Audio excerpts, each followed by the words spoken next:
Awaken your spirit, chosen ones. Never confuse gentleness with surrender. The quiet ones are usually quiet because they're calculating. They called you an earth angel because you didn't react when you could have, because you absorbed tension instead of exploding, because you chose restraint over chaos in rooms that rewarded noise. To them, your calm looked like softness, your patience looked like permission, and your silence looked like agreement. That label was never about who you were. It was about how comfortable you made other people feel while they crossed lines and called it misunderstanding. Here's a fact most people miss. In psychology, restraint requires more cognitive control than aggression. It takes more energy to hold back than to lash out. That means the person who stays composed isn't weaker. They're actively regulating power. That's why the moment you stop regulating it for everyone else, the room feels different. Tension rises. Faces change. People suddenly say you've changed, as if growth was supposed to ask for their approval first. This is where the myth breaks. Angels were never designed to be harmless decorations. They were messengers, guardians, enforcers of order. War was always part of the job description. Somewhere along the way, people rewrote the story to mean you should be endlessly patient, endlessly forgiving, endlessly available. Basically, polite, glowing furniture. Smile, heal, repeat. Don't interrupt the comfort. And yes, there's a bit of dark comedy in realizing this. The same people who praised your calm now flinch at your clarity. The ones who said, "You're so understanding," suddenly struggle to understand you. Turns out they didn't like peace. They liked compliance with good lighting. This topic isn't about becoming cruel. It's about remembering that kindness without boundaries is not virtue. It's leakage.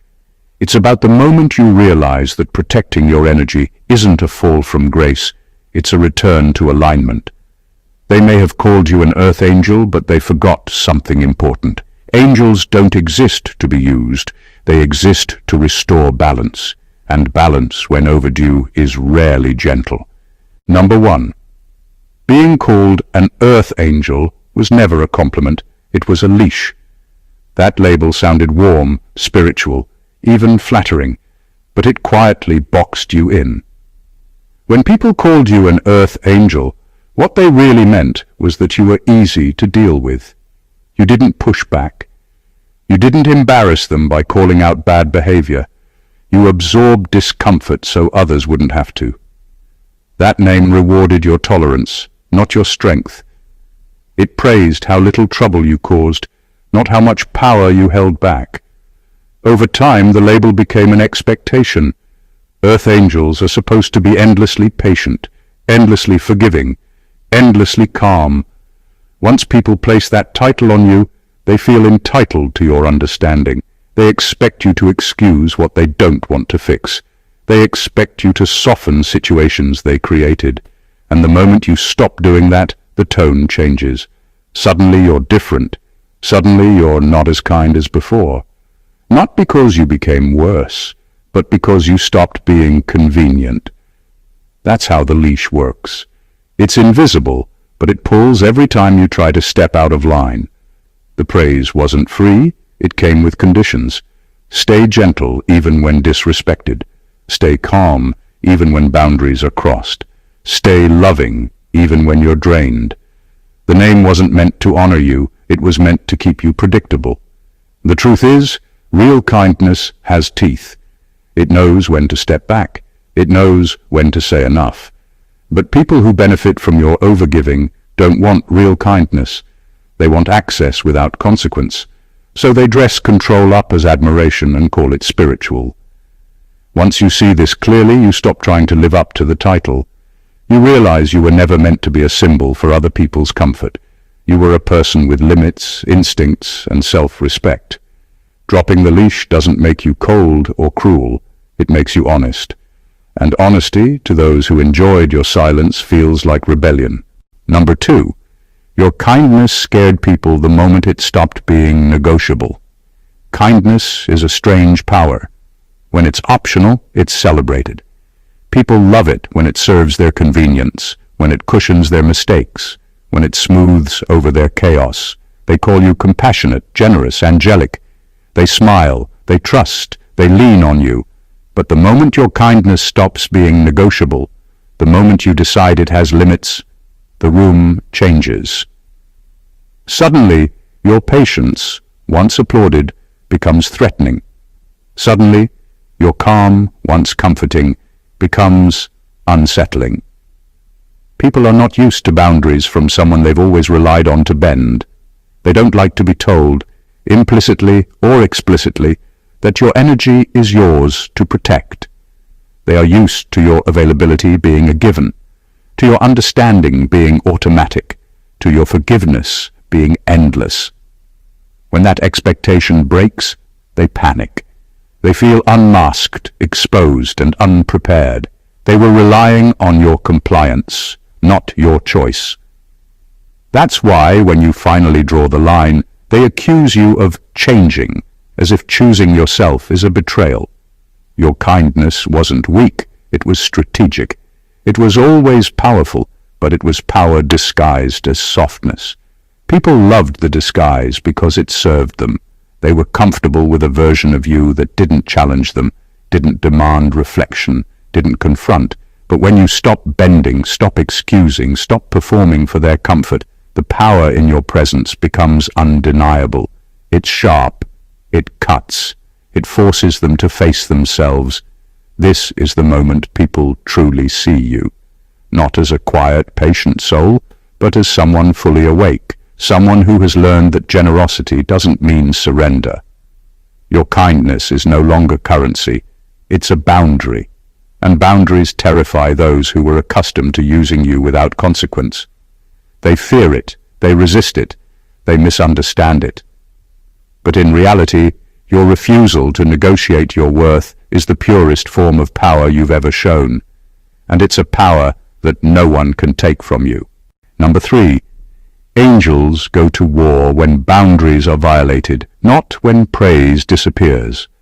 People often misunderstand what it means to be strong or kind. They assume that angels, those calm, patient, and giving souls, are soft by nature, incapable of conflict. They think that praise or recognition is what motivates restraint, that silence or compliments keep you in check. The truth is far more powerful. Angels don't fight because someone stopped applauding them. They fight when limits are crossed, when respect is ignored, when their energy is used as a playground for other people's convenience. The war isn't dramatic or loud at first. It's precise, controlled, inevitable. It begins the moment someone believes they can take without consequence. For years you may have absorbed, excused, or overlooked offenses, not because you were weak, but because you were choosing your battles. Every insult, every manipulation, every demand on your patience was catalogued. Every overstep was noted, measured, and stored.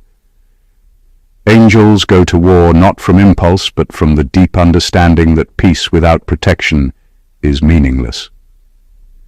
The moment the balance tips too far, the fight is not about proving power. It's about restoring order. Your energy, your presence, your dignity, all of it demands respect. When people forget that, the war is unavoidable. And this war doesn't look like what people expect. It's not about shouting or seeking revenge. It's about clarity, precision, and uncompromising boundaries. It's about showing that you are no longer optional, no longer convenient, no longer a safety net for people who ignore responsibility. The energy you once gave freely becomes a measure of self-respect. The same people who called you calm, patient, or angelic suddenly feel the weight of your presence in its full intensity. They realize that restraint was never weakness. It was preparation. Being an angel doesn't mean being soft forever. It means knowing when the time comes to rise, to act, to enforce what should have been honored all along. When boundaries are violated, angels go to war, and by the time they do, the lessons are unforgettable. Number 4. They loved your healing until it required accountability. People admire the ability to heal. They love the calm presence, the soothing words, the patience that absorbs chaos without breaking. They celebrate your empathy, your understanding, your willingness to carry burdens that aren't yours. But the moment your healing requires accountability, admiration disappears. Suddenly, they don't want your insight.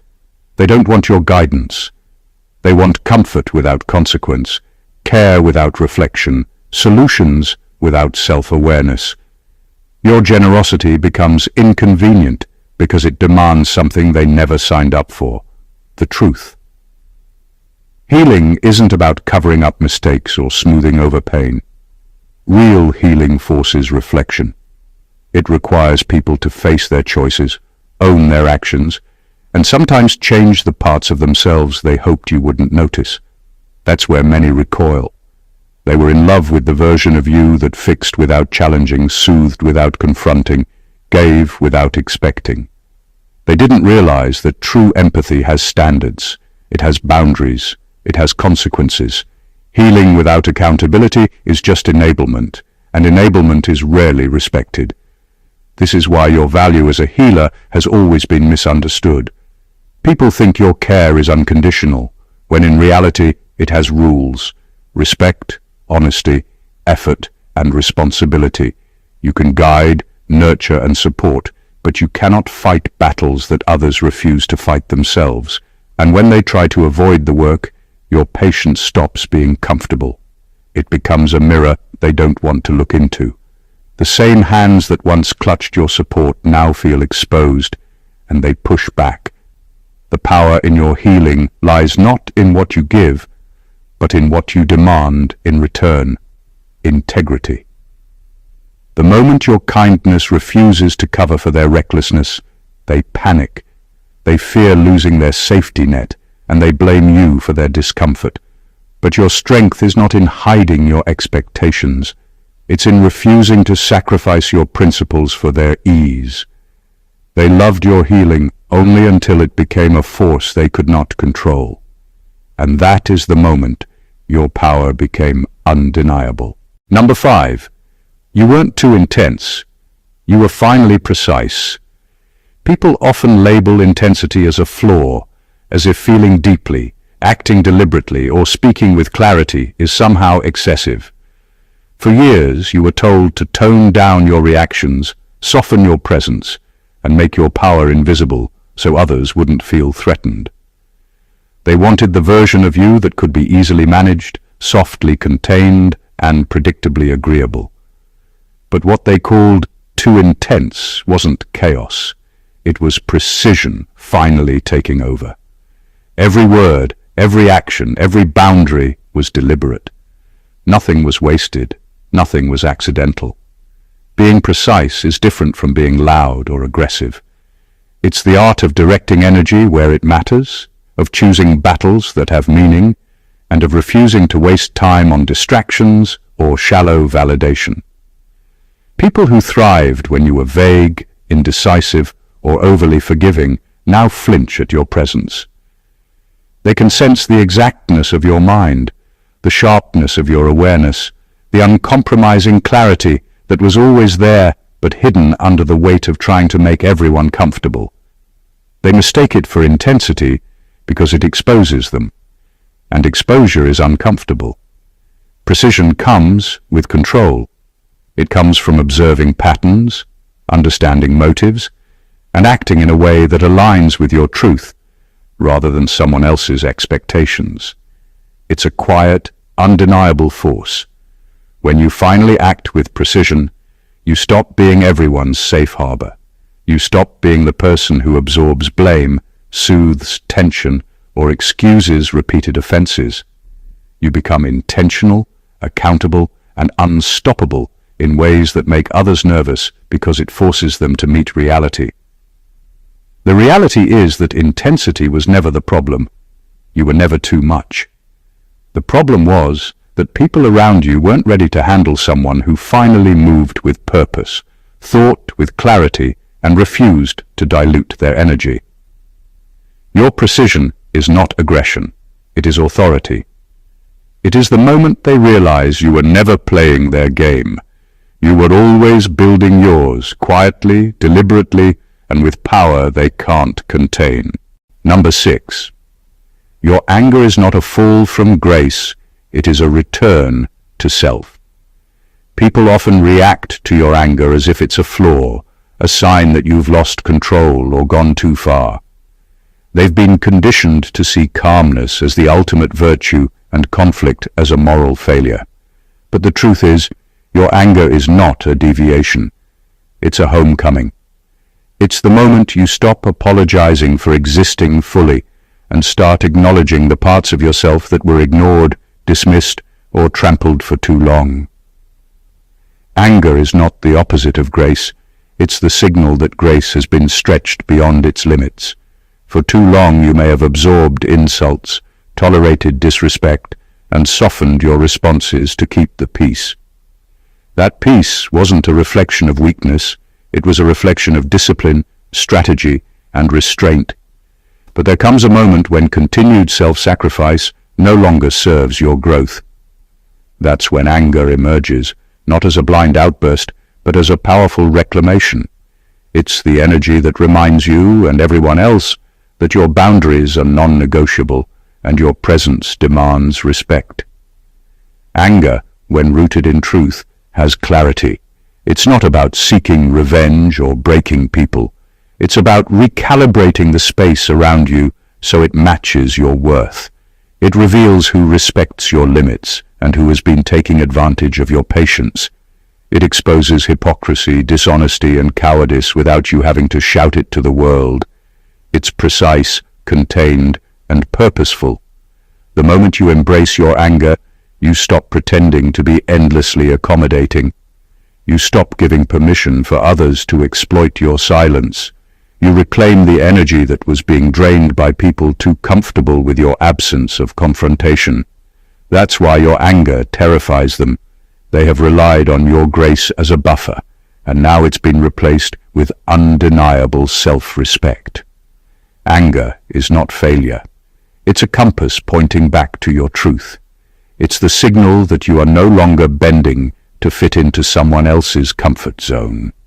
It is the return of power to the only person who has always deserved it. You. Number 7. They mistook your restraint for weakness because they never saw your discipline. For years, people admired how calm you were, how composed you remained even when the world around you was chaotic. They saw your silence and your patience and assumed it meant you were fragile, powerless, or afraid to act. They labeled your restraint as weakness because it was easier for them to believe you were harmless than to recognize the truth. Every time you held back, you were exercising control, not suffering from incapacity. Discipline is invisible, but its absence is painfully obvious. Restraint is not doing nothing. It's choosing when and how to respond, carefully measuring the impact of every action, word, and decision. It's holding your energy tightly and releasing it only when it serves purpose, not ego. That level of control looks effortless from the outside, which is why most people misinterpret it. They mistake patience for passivity, silence for surrender, and tolerance for vulnerability. They never see the mental effort, the self-mastery, the internal calculations that go into keeping composure in the face of chaos. The moment your restraint stops being convenient for others, the illusion shatters. Suddenly, they feel threatened. They begin to notice the power that has always been there, carefully contained and measured, and it unnerves them. They realize that your calm wasn't emptiness, it was strength. Every word you didn't say, every reaction you suppressed, every compromise you avoided was a demonstration of discipline, not weakness. That discipline is your shield and your weapon. It allows you to navigate situations with precision, to act decisively when necessary, and to maintain integrity in a world that rewards impulse. People who relied on your supposed gentleness begin to grasp, too late, that restraint is not a lack of power, It's mastery of it.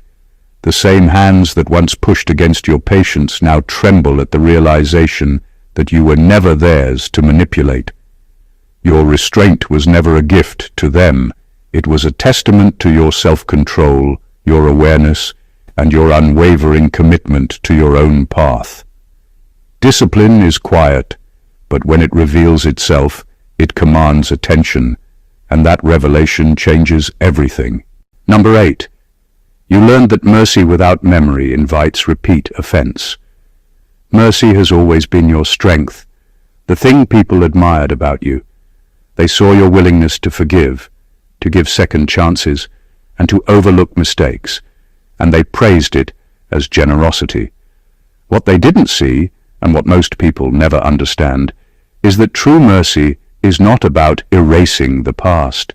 It's about acknowledging it, learning from it, and refusing to allow it to dictate your life repeatedly. Mercy without memory is like opening a door over and over for someone who has no intention of respecting the threshold. It invites the same mistakes, the same disrespect, the same hurt, because there's no consequence for crossing boundaries. You discovered this the hard way. The first few times, your forgiveness was pure, unconditional, even selfless. You gave people room to grow, to make amends, to show that they could do better. But growth requires accountability, and when accountability is absent, mercy becomes a trap. You began to notice the pattern, the same apologies, the same promises, the same behaviors that hurt you, repeated because they knew you would forgive. That's when clarity struck. Forgiveness without memory wasn't noble. It was enabling. It was leaving your door open while expecting people to act differently, knowing they probably wouldn't. From that point forward, you shifted. You started to remember, not in bitterness, not in grudges, but in wisdom. You remembered the patterns, the red flags, the lessons. You gave forgiveness differently, conscious, measured, protective. People could still have your mercy, but they couldn't abuse it without consequence. You realized that mercy was never about letting others off the hook. It was about giving yourself the power to move forward without carrying unnecessary weight, and ensuring that the same pain didn't circle back to you endlessly. This is where most people fail to understand you. They think mercy is weakness. They think remembering past offenses while still being kind is holding a grudge. But your mercy is strategic. It's fierce, disciplined, and protective.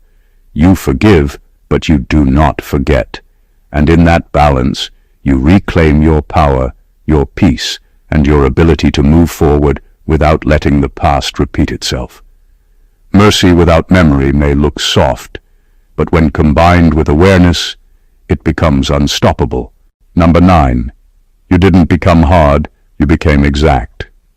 People notice the change in you and call it hard, cold, or distant, but that's a misunderstanding. You didn't lose softness, warmth, or empathy. You sharpened your presence. You became exact in what you allow, in what you give, and in how you respond. Every word, every action, every boundary is intentional. There's no excess, no filler, no wasted energy on people or situations that don't deserve it. What they see as hardness is really precision, a kind of clarity they weren't prepared for. For years, your energy was scattered.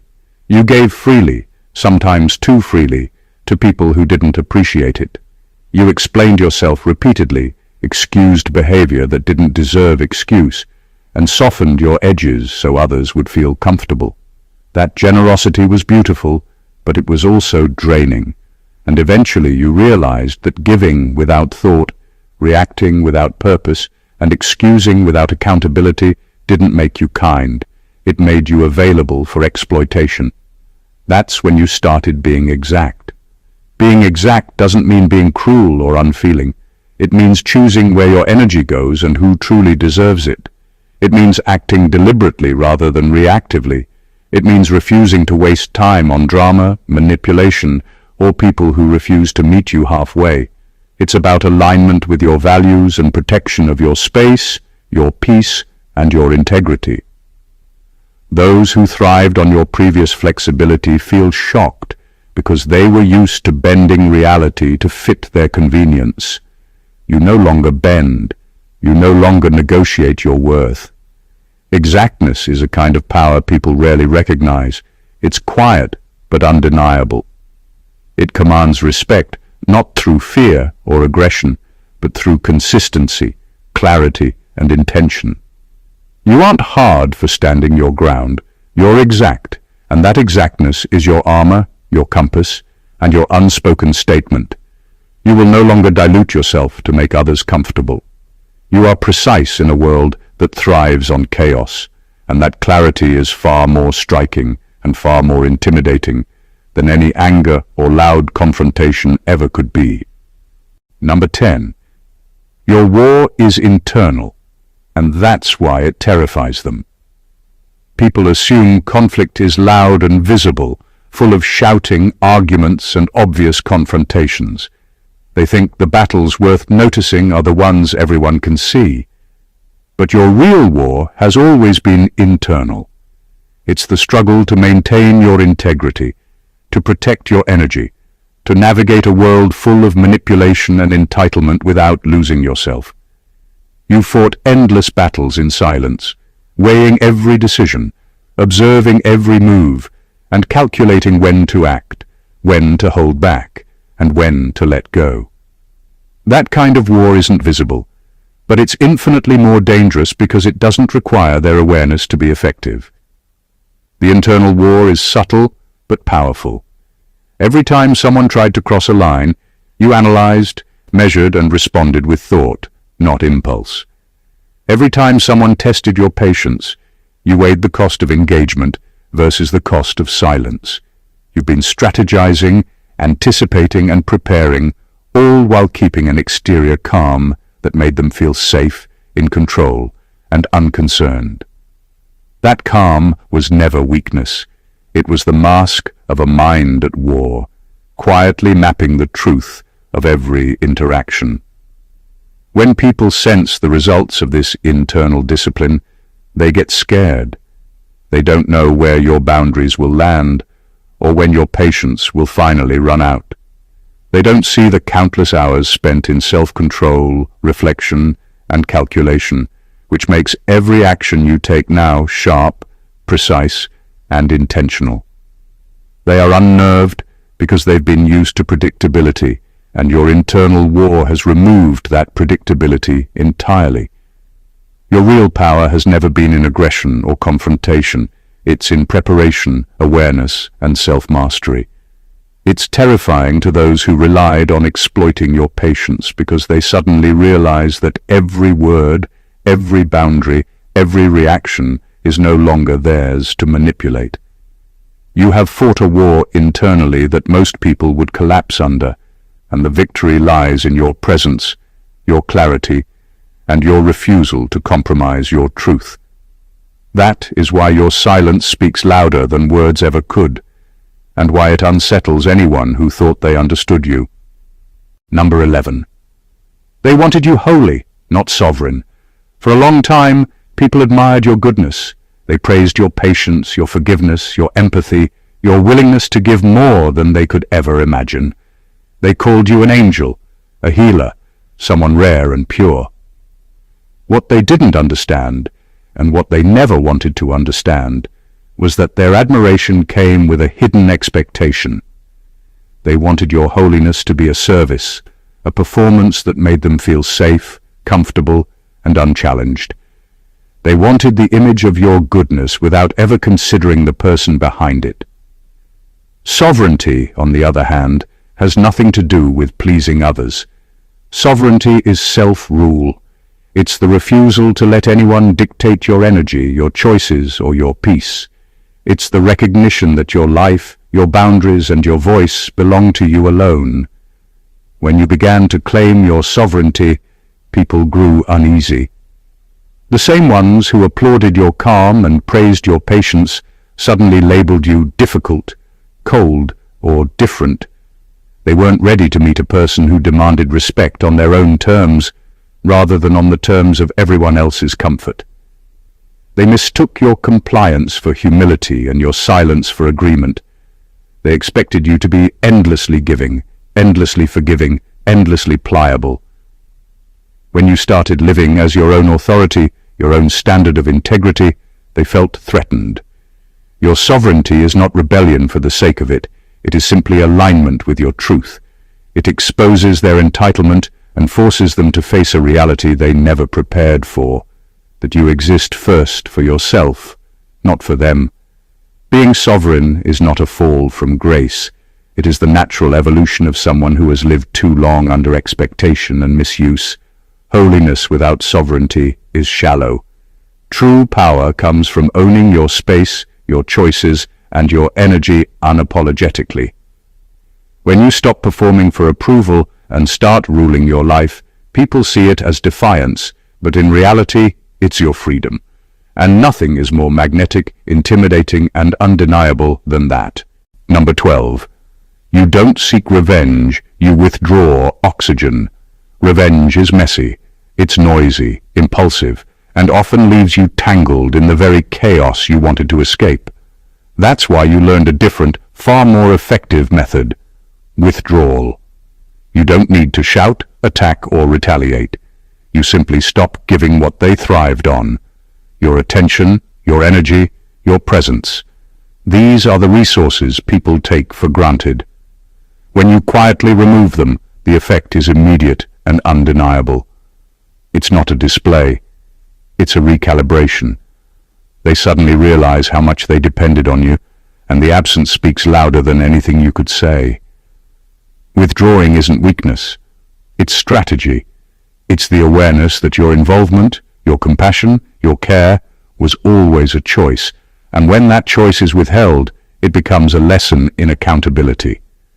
People who thrived on your constant availability, who assumed your forgiveness and patience were limitless, suddenly feel the consequences of their disregard. They flounder because they were accustomed to having unlimited access to your energy, and now, without it, they are exposed. The realization hits harder than confrontation ever could because it's silent, controlled, and undeniable. There's a quiet power in removing yourself from their orbit. You no longer fuel their drama or compensate for their laziness. You no longer offer comfort as a crutch for their irresponsibility. You create space where your energy belongs to you first, and in doing so, you force them to face themselves, or fade into irrelevance. It's a reminder that your presence was never guaranteed, and that respect cannot exist without awareness. Withdrawing oxygen is subtle, clean, and irreversible. It doesn't rely on anger, confrontation, or spectacle. It relies on clarity and self-respect. It teaches lessons without words, forces reflection without threats, and protects your energy while reshaping the environment around you. The people who underestimated you, who assumed your patience and kindness were weaknesses, quickly learn that absence is far more powerful than presence when wielded with intent. Your power isn't loud, it's essential, and its quiet withdrawal can shift everything. Number 13. Your presence now forces people to meet themselves. People rarely think about the power of presence. They assume that being quiet, composed, and steady is passive, easy, even invisible. But your presence carries weight. Weight born from experience, boundaries, and self-awareness. You've lived, you've learned, and you've grown. And now, when you enter a room or engage with someone, you bring all of that with you. People who once took your energy for granted suddenly feel it pressing against their illusions, their excuses, and their half-truths. Your presence is not performance, it is a mirror. It doesn't flatter. It doesn't bend to comfort anyone.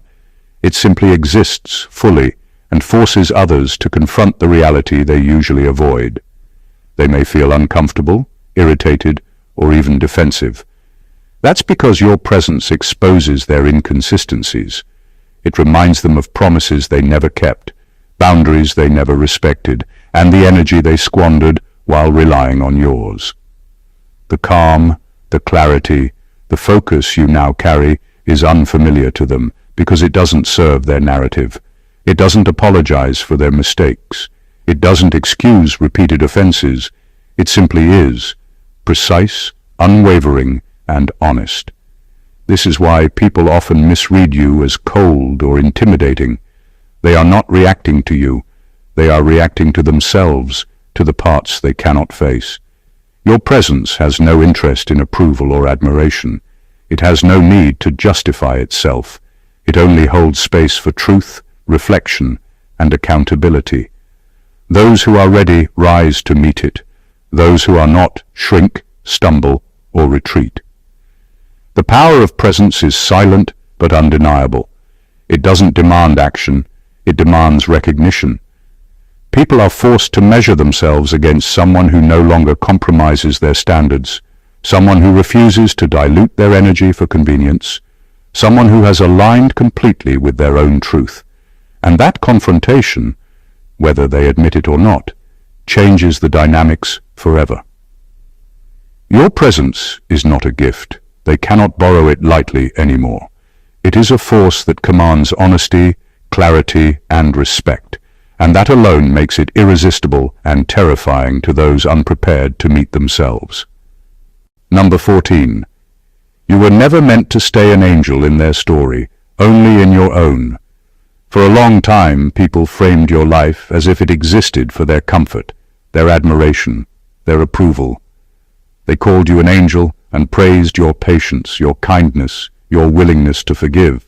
They celebrated the parts of you that were convenient, safe, and easy to admire, while quietly ignoring the depth, the complexity, and the power that lived beneath the surface. They wanted a version of you that existed for their story, their convenience, and their ego. But you were never meant to live there. You were never meant to fit into someone else's script. Being an angel in their story came with invisible rules. You were expected to absorb without retaliating, forgive without holding memory, bend without breaking, and always remain available. Every act of generosity was scrutinized for compliance, every display of patience measured against their expectations. They saw your grace, but they didn't see the effort, the boundaries, or the wisdom that came with it. They wanted your light, but only as long as it illuminated their world, never your own. The moment you started living in your own story, everything shifted.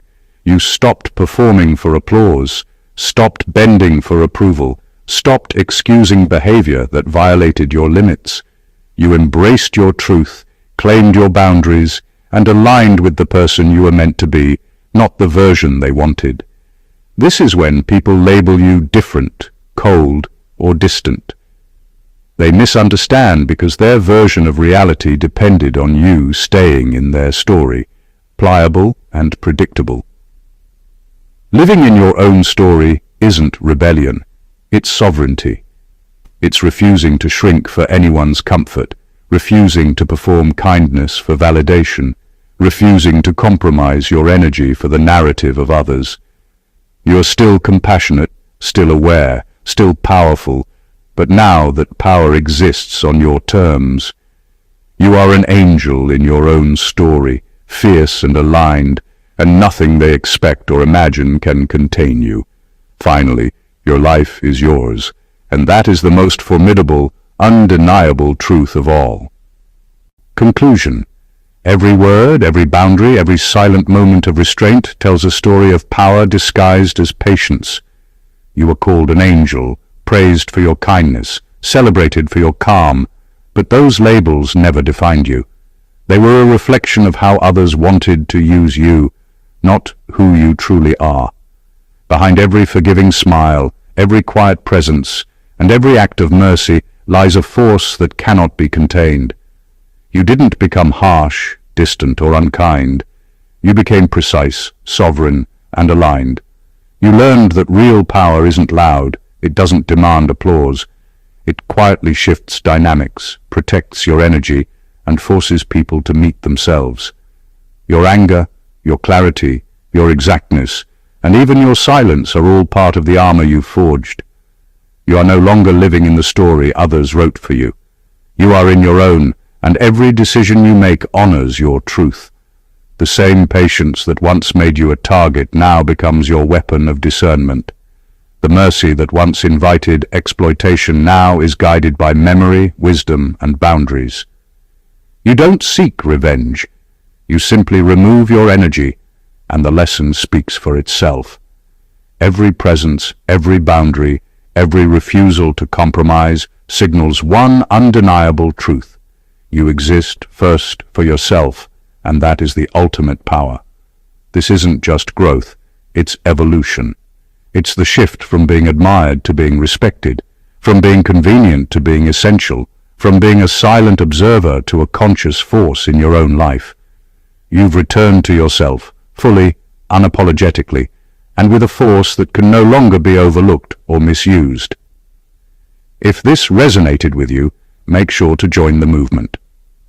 Subscribe to the channel for more truths that challenge, inspire, and awaken your inner power. Don't forget to like, comment your thoughts, and share this with someone who needs to hear it. Your energy matters, and so does theirs. Let's make every moment count. Stay awakened, chosen ones.